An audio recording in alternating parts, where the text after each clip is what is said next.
I decided to run for re-election because I feel very passionate about many different pieces of work that the school committee is doing.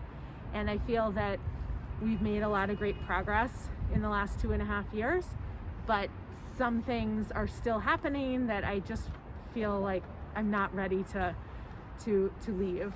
In particular, I'm very excited about the equity subcommittee and the work that is happening there. That's really picking up steam. And I feel like we have a lot of work to do to make sure that as we get back to regular school, full in-person school for kids, that we need to make sure that we are helping all the students to get back to our pre-COVID levels of educational attention as best we can, and that's a big job. So I think the combination of my in the classroom work experience, my town meeting experience, my deep understanding of the budget constraints that Belmont faces, and my school committee experience of the last few years is a combination of qualifications that will leave me very well prepared to hit the ground running without a long adjustment period. So I've actually always wanted to run for school committee since moving to Belmont. It's one of the reasons why I immediately ran for PTA president. I wanted to get the experience of understanding a little bit better about how the schools in Belmont work. And I wanted to get to know people in the community, including some of the leaders of the schools. It's also why I ran for town meeting immediately, because I wanted to get to know how other departments in the town operate and what some of the barriers or challenges are for Belmont as a community. I don't shy away from difficult conversations and asking hard questions. I think that's something that hasn't been happening enough on the school committee in the meetings that I've watched. For instance, last night when the budget was presented, there was a lot of focus again on the per pupil expenditure, and we were shown a lot of data. We were compared to other towns like ourselves, and the superintendent said that if one of the things that he would like to do would be to hire more full-time educators, both generalists, but also a big push for more special ed and guidance.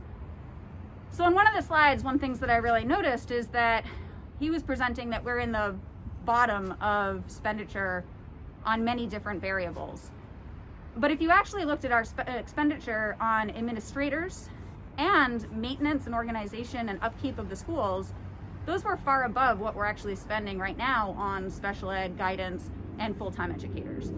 So I guess one question I have is, why aren't those more equitable across the board? Why are we spending so much more on administration and maintenance of our schools when actually what we really need are more full-time teachers and special educators? So these are just some hard questions that I think we need to ask. And when we're shown data, you really need to look at the nuances of the data and ask what story that's telling. And I think that's something I could bring to the table.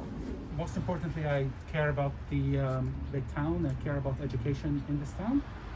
And so I've been critical of the school committee decisions and process by which the school committee has been making decisions on critical issues for the Belmont Public Schools.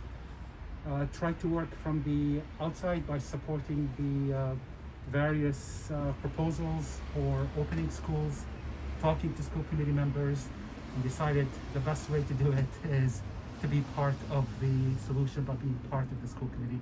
And so I'm going to give it a shot that way. I think there's been very little vetting of assumptions in a lot of the proposals, a lot of the questions that came to the school committee. And fundamentally, that's what I do on a day-to-day basis, and that's what I'd like to do in these school committee meetings. I'd like to be able to be the voice of the critical voice that asks these critical questions. Maybe they might be uncomfortable, but they need to be asked. You can't talk about 21st century skills for children and not demonstrate that with our own leadership. And 21st century skills means that you are listening to your own biases and questioning the assumptions that you have and the assumptions that you have in front of you. And I think that is critical skill to have, and that's a critical part of being a school committee member.